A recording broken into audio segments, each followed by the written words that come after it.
નમસ્કાર, news city ગુજરાતીમાં આપનું સ્વાગત છે અને આપની સાથે હું છું મિત્તલ ખાણીયા। મહત્વના સમાચારો પર નજર કરીએ તો સાણંદમાં તંત્રના વાંકે 10 ગામના ખેડૂતો પર મોટી આફત આવી પડી છે। ફતેવાડીનું પાણી 10 ગામમાં ફરી વળ્યું છે। ફતેવાડી કેનાલમાં પાણી છોડાતા ઊભા પાક પર આફત આવી પડી છે। ઊભા પાકને મોટા પાયે નુકસાન થવાની ભીતિ છે। ઘઉં, જીરું, એરંડા અને રાયડાના પાક પર સંકટ આવી પડ્યું છે।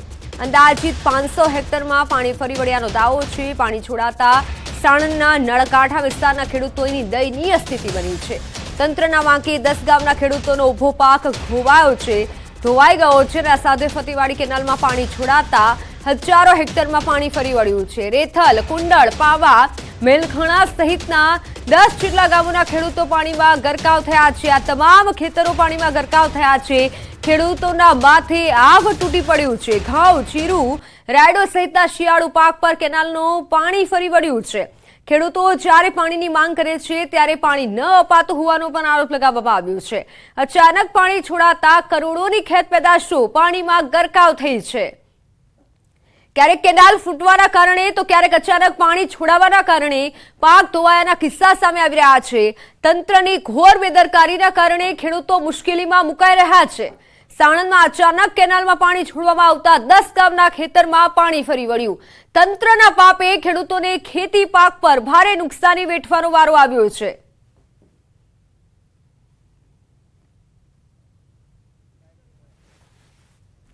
સિંચાઈ વિભાગના પાપે આજે જગતનો તાજ છે તે પરેશાન થઈ રહ્યો છે। પાણી માંગે છે ત્યારે પાણી નથી મળતું અને પાણી નથી માંગી રહ્યા ત્યારે અઢળક પાણી છે તે આપી દેવામાં છે। તેના જ કારણે ખેડૂતો છે આજે નુકસાન ભોગવી રહ્યા છે અને ખેડૂતોના તમામ ખેતરોમાં પાણી છે તે ઘૂસી ગયા। જોઈ શકાય છે કે નદી હોય કે દરિયો હોય તે પ્રકારની સ્થિતિ સાણંદ તાલુકાના 10 થી વધુ ગામોમાં જોવા મળી રહી છે। મારી સાથે જે જોડાયા છે એ પ્રતાપભાઈ છે। પ્રતાપભાઈ મારી પાસે ઊભા છે અને પ્રતાપભાઈ કન્ટિન્યુ પોતાના ખેતરમાંથી પાણી છે તે ઉલેચી રહ્યા છે અને રસ્તાઓ પર નાખી રહ્યા છે કારણ કે તેઓ નહીં પાક લઈ રહ્યો છે। પ્રતાપભાઈ, તમે ભાગ્યું વાવી રહ્યા છો, 7 દિવસથી તમે મહેનત કરી રહ્યા છો, આ એન્જિન વાપરી રહ્યા છો, કેટલો ખર્ચ થઈ રહ્યો છે? 10,000 નો ખર્ચો મારા લાગે સાહેબ।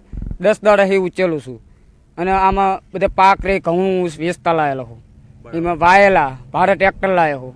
આ ઠીકામાં મારે શું મજૂરી આમાં કરવામાં આવે, બધું ભરી ગયો, ઉગતો નહીં। બીજા 7 દિવસમાં મારે વાવવા પડે તો એમાં ના ઉગત મારે ફેલ જમીન જાય ને।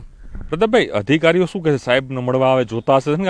અધિકારી એમ કહે કે કોઈ આમાં મળે નહીં, કે આ તો તમે જાણ કરી હતી, કોઈ ના જાણ નથી કરી। આમાં પાણી અમારે આવી ગયું અચાનક। ઓકે, એટલે પણ તમારે તો કેનાલ તો છે ને, છતાંય પાણી આવ્યું કે કઈ રીતે પાણી આવે? નકર સાહેબ આમાં કોઈ દી પાણી આવ્યું નથી। પાણી માંગો ત્યારે નથી આવતા। આમાં ડાંગે સૂકી જાય, હાકી નાખી હતી આમાં। ઓકે, કેટલું નુકસાન થયું છે પ્રતાપભાઈ? આપના 1 વીઘે માનો તમે 10 વીઘા જેવું ખેતું છે તમારી, કેટલો 1 વીઘે કેટલું નુકસાન? 10,000 જેવું પડે। ઓકે, એટલે 10 વીઘામાં 1 લાખ રૂપિયા નુકસાન થઈ ગયું અને એમાં તમે ભાગ્યું વાવે એમાં અમને સાહેબ શું મળે? શું મળે? આ વાત આ પ્રશ્ન છે। અનાજ લઈને અમે વાવી, ભારે ટ્રેક્ટર લાવી, આ ડીઝલ નું ભાવ અત્યારે છે, અમને શું મળે? કોઈ આમાં તો અમારી હેસિયત રહી જ નહીં। કોઈ અધિકારી આવો, કોઈ બધા એમ કહે છે કે પાણી આજે ઉચેલીને ખાલી કરો, અમારું કોઈ ઓલું જ નહીં ને, પૈસા કોઈ દેવા વાળા તૈયાર જ નથી। આવું નુકસાન થાય એમાં। ચોક્કસ આ બતાવી છે, એક મહિલા છે, આપ જોઈ શકો છો કે જે લઈને આવી રહી છે। મહિલા ઉભા રહેશે, હું આપને ઉભા રહું કહીશ। આપ ઉભા છો, આપ જે કામ કરી રહ્યા છો, શું નુકસાન થયું તમારા ખેડૂતમાં? આ શા માટે તમે ભરી રહ્યા છો? કારણ કે લાગે છે કે ભીનું થઈ જશે એટલા માટે। અમારા ગંઠા પલ્લી જશે, સુકા લઈએ બીજા બાતલ જયા। તો આ 1 ફૂટે કેટલો ભાવ આવતો હોય છે? જો 100 રૂપિયા। અને જો ભીના થઈ જાય તો કોઈ યુઝ કરે? ના ન કરે। ના। કેટલી મહેનત કરવી પડે છે ખેતીની અંદર? બહુ તે નાના છોકરા મેલીને આવી છે। આ જો આ મહિલાનું દર્દ છે કે આના હાથ જોઈ શકો પૂળો ઉપર છે, 100 રૂપિયા પૂળો વેચાતો છે, પરંતુ પાણી આવવાના કારણે હવે પૂળો નહીં વેચાય। પોતાના દીકરાઓને મૂકીને તે પરિવાર છે, આજે પ્રતાપભાઈનો પરિવાર છે, અહીં ખેતી કરી રહ્યો છે। પણ બતાવી છે કહી રહ્યા છે જે રીતે કે ટ્રેક્ટર ભાડે લીધું છે, ડીઝલ લેવું પડે છે, ખર્ચો થઈ રહ્યો છે। બીજા પણ ખેડૂત જોડાયા છે। આજે આખી ઘટનાક્રમ બને છે, કેમ બને છે? કારણ કે અહીં તો ડાંગનો પાક સૌથી મોટો થાય છે, પાણી મોટા પ્રમાણમાં મળતું હોય છે, તો કેમ આટલું નુકસાન અને કેટલા વિસ્તારમાં તમે માનો છો કે આ નુકસાન થયું હશે? મેં તમને વારંવાર કીધું કે માગ્યા વગર માર ના પડી છે। અચાનક 10-12 વર્ષે પહેલી વખત પાણી જોયું આ લોકોએ અને ડાંગર માટે પાણીના વલખા માગતા હતા। આ જ ખેતરની અંદર આ પ્રતાપભાઈને જોઈને મને પણ આંસુ આવી ગયા કે હારું એમને ડાંગરમાં પાણી જોતું હતું તો પાણી ના આલ્યું તો એમને હાંકી મેલ્યું, ડાંગર થઈ નિષ્ફળ। હવે ઘઉં વાયા હતા, ઘઉં આવ્યા એટલે વીઘાના 3 મણ પૂંખ્યા હોય. હવે એમાં પણ નુકસાન જયું. હવે વળીને એમને ઘઉં કરવા માટે આ 10,000 રૂપિયાનું ડીઝલ બારી અને પાણી ખાલી કરે છે. હવે વળીને ઘઉં આવશે. હું એમ કહું છું કોઈ સર્વેની સાણંદ તાલુકામાં કોઈ માવઠાની પેલું પૈસાની કોઈ મંજૂરી નહીં, અને આના અધિકારીઓ આવે કે અચાનક પાણી છોડી દેવામાં આવ્યું, ઓફિસમાં બેઠા બેઠા બાબુએ જાણ ના કરી, તો હું કહેવું કે જાણ તો કરવી જોઈએ ને, તો 10 દિવસ રહીને ઘઉં કરત.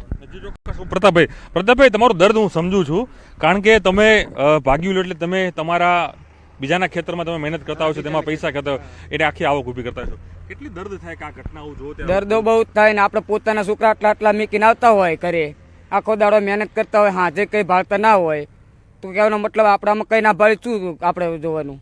ચોક્કસ કદાચ સરકારના બાબુઓ છે, આ પ્રતાપભાઈનું અને ખેડૂતો છે, તેના દર્દ એને જોવાની જરૂર છે. આ જે મહિલા છે જે પૂડા ઉઠાવી રહી છે, કારણ કે એક પૂડે 100 રૂપિયા મળતા હોય છે, અને એ પણ જો ભીના થઈ જશે તો એ પણ કોઈ લેશે નહીં. એટલે કદાચ સરકારી બાબુઓ જે એસી ચેમ્બરમાં બેસે છે, જે નિયમો બનાવે છે અને પાણી છોડી દે છે, એ લોકોએ આ અહેવાલ જોયા બાદ તો કદાચ એનામાં માનવતા હોય તો એ બહાર આવે અને ખરેખર આ ખેડૂતોની દર્દ સમજે. અને જે આ આખી કેનાલ જે કહી શકાય કે જે રો કેનાલ છે, એ પાણી જે છોડી રહ્યા છે અને તેના કારણે નુકસાન થઈ રહ્યું છે, તે ભવિષ્યમાં પણ ન થાય. એટલે ફરી એક વાત એ જ થાય છે, માંગે ત્યારે આપતા નથી, અને નથી માંગ્યું તેમ છતાં પણ પાણી છે તે બાબુએ છોડી દીધું છે. કેમેરામેન અમિત શર્મા સાથે પ્રણવ પટેલ, ન્યૂઝ 18 સાણંદ, અમદાવાદ. આપનું નામ શું છે કાકા? ખાસ કરીને જે આ જમીન મારી છે, હું કાંતિભાઈ બોલું છું. પહેલાં આ જમીનમાં ઘઉં 3 મણ વીઘે 3 મણ લેખે પોંખ્યા હતા, અને વરસાદ પડ્યો એટલે એ ઘઉં ગયા. એ પછી બીજી વખત 3 મણ લેખે આમાં નાખ્યા, એટલે એનું ઉગ્યા અને હરખા થયા, અને રાતોરાત પાણી છોડીને અમારા ખેતર ભરાઈ ગયા. ઘઉં થયેલા બે પાણી વારેલા ઘઉં હડી ગયા. હવે અમારે કરવાનું જ શું? 1 વીઘે ઓછામાં ઓછું અત્યારે અમે 10,000 રૂપિયા ખર્ચો કર્યો, અને આવી રીતે લગભગ 2-3 વર્ષથી જ આવું થાય છે.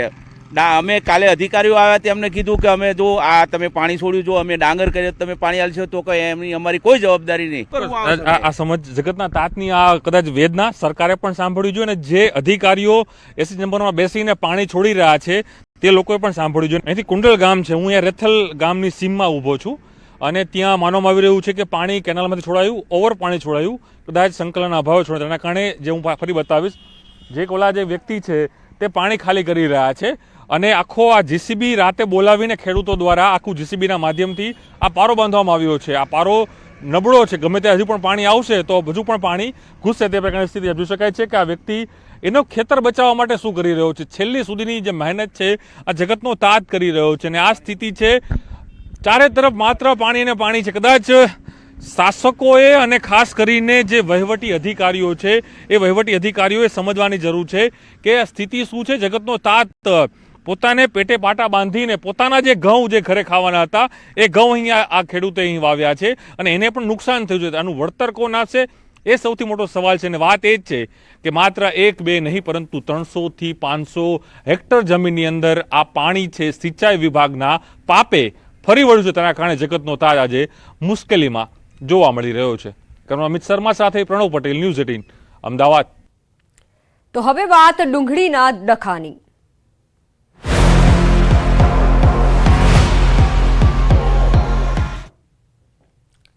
મહુવા માર્કેટિંગ યાર્ડમાં ડુંગળીની હરાજીનું કામકાજ શરૂ કરાતા ખેડૂતોને ઓછા ભાવે મળતા ખેડૂતોએ હોબાળો મચાવ્યો. ભાવ ન મળતા ખેડૂતોએ નેશનલ હાઈવે રોડ પર ઉતરી અને ચક્કાજામ કરી ખેડૂતોએ હોબાળો મચાવ્યો. ડુંગળીની નિકાસબંધી હટાવવાના મુદ્દે ખેડૂતો રસ્તે આવ્યા. રસ્તા પર અને નેશનલ હાઈવે પર 51 પર હાલ રસ્તો બંધ કર્યો છે ખેડૂતોએ. ડુંગળીના ઓપ્શન ગ્રાઉન્ડની બાજુમાં હાઈવે પસાર થતો, અને તેને લઈને ખેડૂતોએ હાલ ચક્કાજામ કર્યો છે. રસ્તા પર ડુંગળીઓ ફેંકી વિરોધ નોંધાવ્યો છે. મહુવા યાર્ડના ચેરમેન ઘનશ્યામ પટેલે ખેડૂતોને ફોન કરી સમજાવી અને રોડ ખુલ્લો કર્યો છે હાલ તો.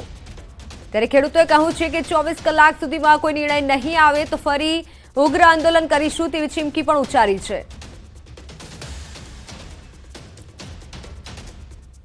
ડુંગળીના પોષણક્ષમ ભાવ ન મળતા ખેડૂતોમાં રોષ ફેલાયો છે. ડુંગળીની નિકાસ પર પ્રતિબંધીના કારણે ખેડૂતો મેદાને ઉતર્યા છે. સૌરાષ્ટ્રના સૌથી મોટા ગોંડલ માર્કેટિંગ યાર્ડ બહાર વિરોધ પ્રદર્શન કરાયું. રાજકોટ જૂનાગઢ હાઈવે પર ડુંગળી ફેંકી અને વિરોધ કર્યો, અને માર્કેટિંગ યાર્ડના દરવાજા પણ ખેડૂતોએ બંધ કર્યા. ખેડૂતોએ સૂત્રોચ્ચાર કરી દેખાવો કર્યા. ખેડૂતોના વિરોધને લઈને હાઈવે પર ટ્રાફિક જામના દ્રશ્યો સર્જાયા છે.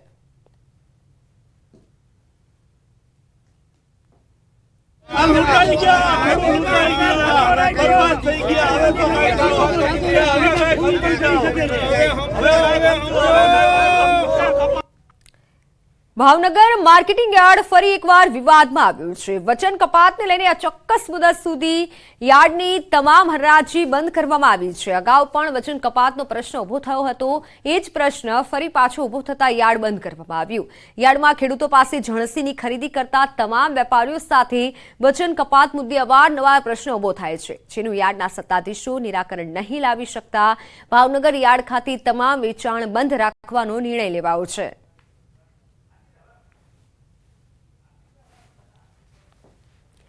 જામનગરમાં ડુંગળીને લઈને ખેડૂતોને રાતા પાણીએ રોવાનો વારો આવ્યો છે. જામનગર હાપા યાર્ડમાં ડુંગળીની આવક પર નવી જાહેરાત ન થાય ત્યાં સુધી પ્રતિબંધ લગાવાયો છે. નિકાસ પર પ્રતિબંધથી હાપા યાર્ડમાં કમિશન એજન્ટ વેપારીઓએ ડુંગળીની હરાજી તદ્દન બંધ કરી. એક મણના 100 રૂપિયાથી 550 રૂપિયા મળતા ખેડૂતોની માથે આબ ફાટ્યા જેવી સ્થિતિ સર્જાઈ છે. માવઠા બાદ હવે સરકારે નિકાસ પર પ્રતિબંધ લગાવી દેતા ડુંગળીના ભાવ તળિયે બેસી ગયા છે.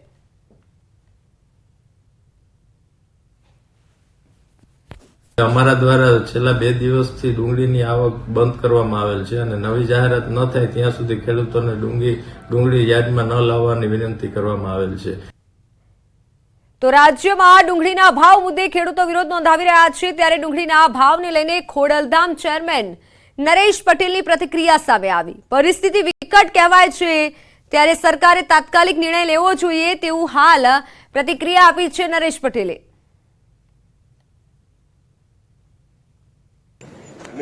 પરિસ્થિતિ વિકટ કહેવાય અને આમાં સરકારે જલ્દીમાં જલ્દી આનો નિવારો અને ફેસલો લેવો જોઈએ. અમદાવાદમાં ડુંગળીના ભાવ મુદ્દે અમિત ચાવડાનો સીએમને પત્ર. સરકાર ખેડૂતના હિતમાં ડુંગળી પરના નિકાસ પર પ્રતિબંધ લગાવે અને સાથે પુનઃ ચાલુ કરે તેવો હાલ પત્ર લખવામાં આવ્યો છે. ખેડૂત હાલ પૂરતો ભાવ મળી રહ્યો નથી. ખેડૂતોને હાલ તો પૂરતો ભાવ નથી મળી રહ્યો તેવું ચાવડાએ કીધું છે. કેન્દ્ર સરકારે ડુંગળીના નિકાસ પર પ્રતિબંધ મૂકતા ખેડૂત હાલ કફોડી સ્થિતિમાં મુકાયો છે. મોંઘી ખાતર, બિયારણ અને દવાઓ પર ખર્ચ નથી નીકળતો.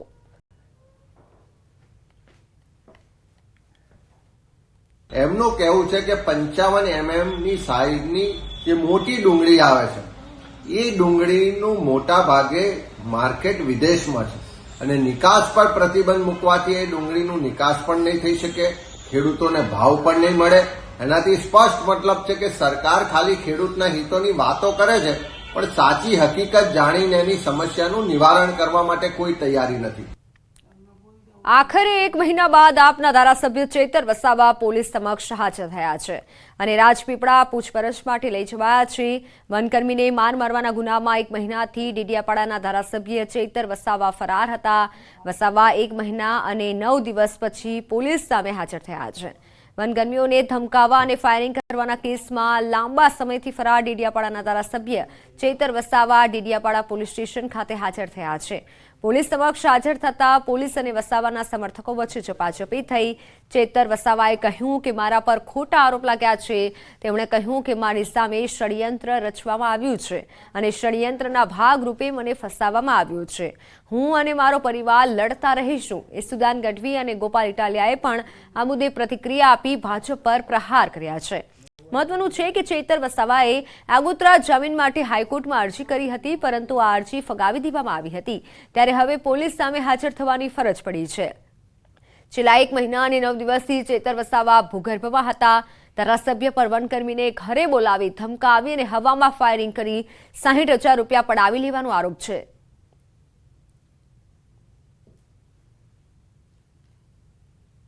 फॉरेस्ट के अधिकारियों के पास से बलजबरी से पैसा निकलवाना, फायरिंग करके गैरकायदेसर मंडली की रचना करके उन्होंने जो गुनाह किया था उस हिसाब से एफआईआर दर्ज की गई थी और वो एफआईआर के तहत, वो गुनाह के तहत आज दिन तक वो फरार थे. आज उनकी धरपकड़ की गई है. તો વાતાવરણ અંગે હવામાન વિભાગની આગાહી. રાજ્યમાં 5 દિવસ વાતાવરણ સૂકું રહેશે. 3 દિવસ સુધી તાપમાનમાં 2 થી 3 ડિગ્રી જેટલો વધારો થશે. તાપમાનમાં વાતાવરણમાં ભેજ અને વાદળો છવાયા હોવાથી તાપમાન ઉચકાશે. જ્યારે નલિયામાં 10.5 ડિગ્રી જેટલું તાપમાન નોંધાયું છે. સૌથી ઠંડુ શહેર બન્યું છે નલિયા. અમદાવાદમાં તાપમાન 16.5 ડિગ્રી જેટલું નોંધાયું છે.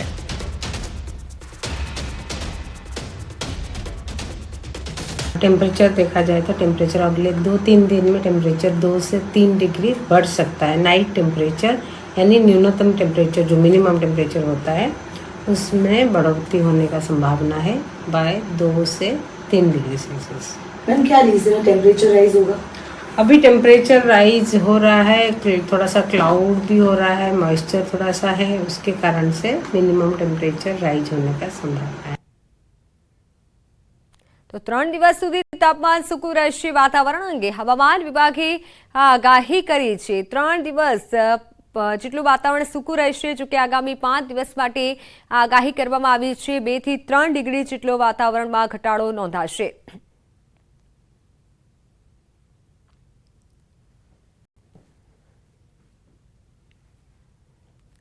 તો હાલ સમાચારોમાં સમય થયો છે વિરામનો, પરંતુ તે પહેલા નજર કરીએ ટોપ 3 હેડલાઇન્સ પર. આપના ધારાસભ્ય ચેતર વસાવાનું પોલીસ સમક્ષ સરેન્ડર. પોલીસ અને સમર્થકો વચ્ચે ઝપાઝપી. લોકસભામાં વિપક્ષનો હોબાળો. સંસદના બંને ગૃહમાં વિપક્ષની નારેબાજી. સંસદની સુરક્ષા અંગે કર્યો હોબાળો. રાજકોટ અમદાવાદ હાઈવે પર અકસ્માતમાં 3 લોકોના મોત. ટ્રક અને 2 કાર વચ્ચે અકસ્માત.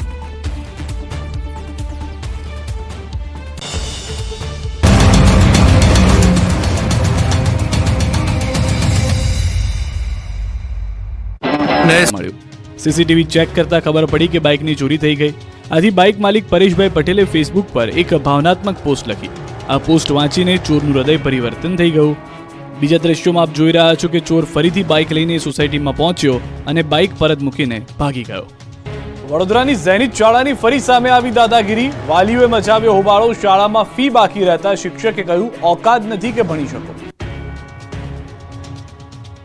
સંસ્કારી નગરી વડોદરાની સંસ્કારી કહેવાતી શાળાએ કર્યું ન શોભે તેવું કામ.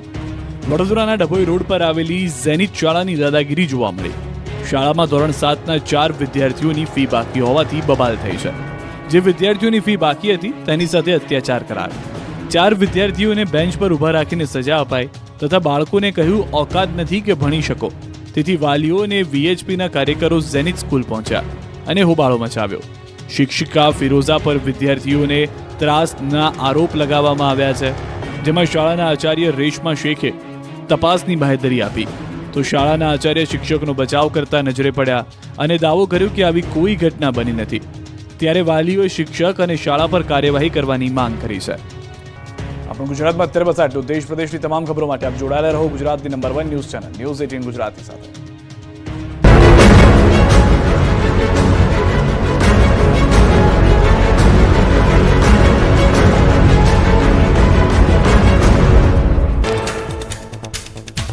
ચોરીનો અનોખો કિસ્સો સામે આવ્યો અને આ કિસ્સાએ શહેરમાં ચર્ચા જગાવી. બાઇકને ચોરી કર્યા બાદ ચોરનું હૃદય પરિવર્તિત થયું. ચોરીના 4 દિવસ બાદ ચોર પરત ગાડી મૂકી ગયો. ચોરી કર્યા અને ચોરી બાદ બાઇક મૂકી જવાના સીસીટીવી ફૂટેજ પણ સામે આવ્યા. ચોરી થતા બાઇક માલિકે સોશિયલ મીડિયામાં પોસ્ટ કરી હતી. ચોરને સંબોધીને લખ્યું કે બાઇક ચોરી ગયા છો તો આરસી બુક અને ચાવી પણ લઈ જજો. પોસ્ટ સોશિયલ મીડિયામાં વાયરલ થતા ચોર બાઇક જ પરત મૂકી ગયો. રાજકોટમાં અસામાજિક તત્વો બેફામ બનતા વધુ એક મારામારીની ઘટના સામે આવી. મવડી ચોક નજીક બાપા સીતારામ ચોકમાં જાહેરમાં મારામારીના દ્રશ્યો સર્જાયા. ખુલ્લેઆમ લાકડી જેવા હથિયારો સાથે મારામારી કરતા શખ્સો દ્રશ્યોમાં નજરે પડ્યા. રાજકોટ શહેરમાં છેલ્લા 4 દિવસમાં મારામારીની 5મી ઘટના બની. પોલીસના કોઈ પણ જાતના ડર વિના લાકડીઓ સહિતના હથિયારો સાથે જાહેરમાં ધીંગાણું ખેલાયું. જાહેરમાં જ મારામારીની ઘટનાને લઈને સ્થાનિકોમાં ભય ફેલાયો તો પોલીસ સામે પણ સવાલ ઉઠ્યા. રાજકોટમાં વધુ એક મારામારીનો વિડીયો સામે આવ્યો. યુનિવર્સિટી રોડ પાસે 2 જૂથ વચ્ચે મારામારીનો વિડીયો વાયરલ થયો. સરિતા વિહાર પાસે રાત્રિના સમયે 2 જૂથ વચ્ચે મારામારી થઈ હતી. સુરતમાં મહુવાના વડિયા ગામે ખૂંખાર દીપડો પાંજરે પુરાયો. બરડી ફળિયામાં થોડા દિવસ અગાઉ વાછરડાનું કર્યું હતું મારણ. વન વિભાગે દીપડાને કેદ કરવા શિકાર સાથે પાંજરું ગોઠવ્યું હતું, જેમાં દીપડો પાંજરે પુરાતા ગ્રામજનોએ રાહતનો શ્વાસ લીધો. રાજપીપળામાં મુખ્ય માર્ગો સહિત તમામ વિસ્તારમાં સ્ટ્રીટ લાઇટો બંધ હતી. ન્યૂઝ 18ના અહેવાલ બાદ તંત્ર હરકતમાં આવ્યું. પાલિકાએ 5,30,000નું બિલ ભરતા 2 દિવસ બાદ લાઇટો ચાલુ થઈ. પાલિકાએ બિલ ચૂકવવા સરકાર પાસેથી 7.5 કરોડ લોન માંગી. બનાસકાંઠાના કાંકરેજના શિહોરીમાં નેશનલ હાઈવે ઓથોરિટીની બેદરકારીના કારણે લોકોને માથાનો દુખાવો બન્યો.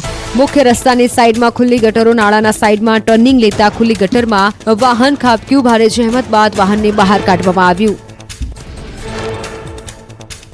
આગામી 5 દિવસ રાજ્યમાં વાતાવરણ સૂકું રહેવાની હવામાન વિભાગની આગાહી. આગામી 24 કલાક બાદ તાપમાનમાં 2 થી 3 ડિગ્રીનો વધારો થઈ શકે.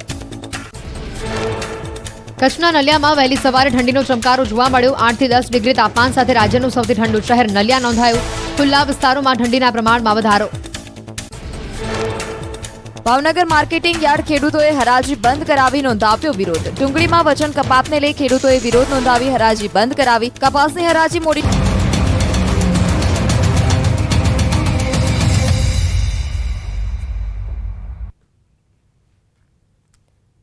Welcome back. તો વાત કરીશું શ્વાનના જીવલેણ હુમલાની.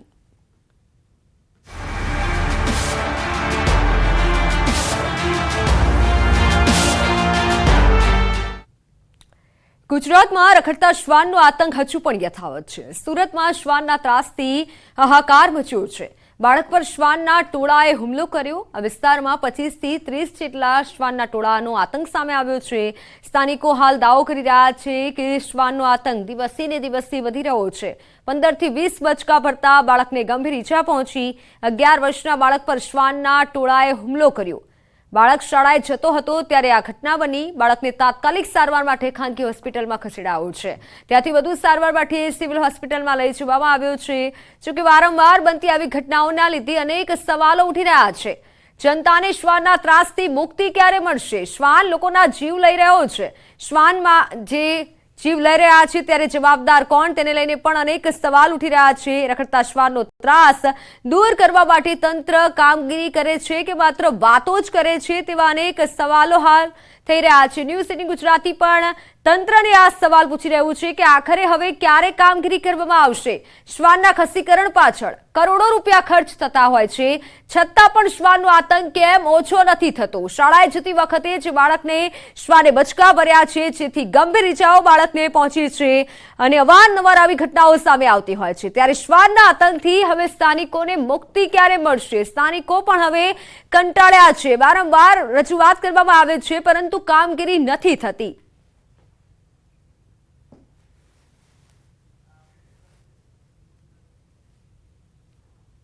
सात आठ वाग्याની આસપાસ ઉલારા ગાર્ડન પીપલોદ પાસે એક 9 વર્ષનું બાળક ટ્યુશનથી શાળાએ જતું હશે ત્યારે એને કૂતરાએ બાઇટ કર્યું હતું અને આખા શરીરે એને લગભગ ઓછામાં ઓછા 15 થી 20 જેટલા બાઇટના નિશાન છે અને તેને 108 ઇમરજન્સી દ્વારા ઇમરજન્સી વિભાગમાં લાવવામાં આવેલી હતી અને બાળકને અહીંયા પ્રાથમિક સારવાર અપાઈ રહી છે અને બાળક હાલ સ્ટેબલ કન્ડિશનમાં છે. સુરતમાં સતત નાના બાળકો પર શ્વાન દ્વારા હુમલા કરવાની ઘટના સામે આવતી હોય છે ત્યારે વધુ એક ઘટના આજે વહેલી સવારે સામે આવી છે. સુરતના ઉમરા ગામ વિસ્તારમાં ડિસેબલ બાળકોની શાળા છે. શાળાની બાજુના ગ્રાઉન્ડમાં એક વિદ્યાર્થી રમતો હતો, તેના પર શ્વાન દ્વારા હુમલો કરવામાં આવ્યો છે. 5 થી 7 જેટલા શ્વાનોએ હુમલો કર્યો હતો. હુમલો કરતા બાળક ગંભીર રીતે ઈજાગ્રસ્ત થયો છે. તેને ખાનગી હોસ્પિટલમાં સારવાર બાદ સુરતની નવી સિવિલ હોસ્પિટલ ખાતે ખસેડવામાં આવ્યો છે. ઉમરા ગામ વિસ્તાર છે કે જ્યાં આગળ વિકલાંગ બાળકોની શાળા છે. શાળાની બરોબર બાજુના ગ્રાઉન્ડમાં ઘટના બની છે. નજીકના લોકો દોડી જતા બાળકનો બચાવ થયો છે. જે લોકો હતા તે એની સાથે પણ આપણે વાત કરવાનો પ્રયાસ કરીશું. શું કહેવું છે કે કયા પ્રકારની ઘટનાથી આંખે જોનારા અને જે લોકો બચાવવા પહોંચેલા તેમની સાથે વાત કરીએ. ભાઈ, શું નામ તમારું? ચીનું. શું થયું હતું સવારે? સવારે કૂતરા 25-30 કૂતરા છોકરાને કમ્પાઉન્ડમાં પતંગ ચગાવતો હતો. આવીને ડાયરેક્ટ એને બચકું ભરીને ફાડી નાખ્યો તો 5 મિનિટ નહીં જાય તો છોકરાને ફાડી નાખશે. એમાં એક પેલા કાકા હતા જોવાવાળા, ખાસ જલ્દી જ્યાં પહોંચવાવાળા, અને કૂતરા બધા 25-30 કૂતરા બધા લાગીને છોકરાને 5 મિનિટમાં તો પતાવી નાખતા. અહીંયા નાના નાના છોકરાઓ રમતા હોય છે, બાજુમાં સ્કૂલ હોય છે, 25-30 કૂતરાઓ અહીંયા હોય છે. ફરિયાદ નથી કરતા કે ફરિયાદ કરે છે? કોઈ આવતું નથી અહીંયા ગાડી પકડવા માટે. આવે અને ફરીને ના જાય. કોઈ પકડતા નથી કોઈ કૂતરાને. બિલકુલ. એની એક ભાઈ આપણે એની સાથે વાત કરીશું. ભાઈ, શું કહેશો? પહેલા તો આપનું નામ? મારું નામ લાલાભાઈ ભરવાડ છે. લાલાભાઈ, અહીંયા કૂતરાઓનો આતંક છે. ખાસ કરીને નોનવેજની લારીઓના હિસાબે ખૂબ જ મોટા અહીંયા કૂતરાઓ ફરતા હોય છે. આજે બાળક પર જે રીતે હુમલો કર્યો છે, શું કહેશો? અહીંયા 25 થી 30 કૂતરાઓ ફરતા જ હોય છે. એસએમસી વાળા કોઈ કાર્યવાહી કરતા જ નથી. નામ જો ખાલી રાઉન્ડ મારીને જતા રહે છે અને અવારનવાર આવા હુમલા થતા જ આવે છે. આજે શું થયું હતું? આજે સવારે નાનું બાળક હતું, રમતું હતું ખુલ્લા પ્લોટમાં, એની પર 8 થી 10 કૂતરા એક સાથે ચડી ગયા અને કૂતરાઓએ થઈને નાના બાળકને ફાડી નાખ્યું. તો સમાચારોમાં હાલ બસ આટલું જ. રજા આપશું. નમસ્કાર.